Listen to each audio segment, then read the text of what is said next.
Hello, magandang araw po sa atin mga kaibay. For today's video, dito na naman po tayo sa field. Kung alam nyo po ito, Sabang Bagsibol Naik. Sa mga loyal customer, maraming salamat po sa pagtitiwala. Kurumake Naik branch. At dito na nga po ay magpapalit po tayo ng brake shoe. Kasama na rin dyan ang back brake cable. Overall check up nga po pala ang gagawin natin dito mga kaibay. Palitan po natin ng breaker dahil nasunog po yung breaker nila ma'am. Pati yung tornilyo sa windshield ay lalagyan din po natin. At dito na nga po ay pinalitan na natin ng brake shoe. Concern po ni ma'am dito ay mahina na po yung preno kaya pinalitan na natin agad yan. Bakit nga ba madaling mapudpud ang mga brake shoe natin sa mga e-bike? Dahil po ito sa ating daan mga kaibay, baklubak or palusong at nagdepende rin sa araw-araw na paggamit ng e-bike. Habang ginagawa natin ay kwentuhan muna natin sila ma'am. Nag-post din ako sa TikTok. Meron din.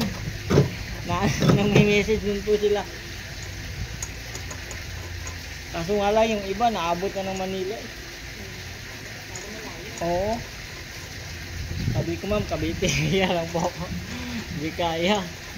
Nagtatanong din po pala si ma'am kung may nagpapa-home service sa atin sa personal or labas sa ating trabaho. Huwag kayong mag-isip ng ganyan. Ang ibig sabihin po ni ma'am ay yung mga extra service, yung magpapagawa at mag-PM sa ating mga page or sa TikTok. Siyempre, matik yan basta Cavite area lang. At dito nga, pagkatapos natin lagyan ng brake shoe at matest, siyempre, package na yan. Lalagyan din po natin ng oil. Kunti na lang pala ma'am mo. Kunti na lang. Kunti na lang? Oo. Ayan yan.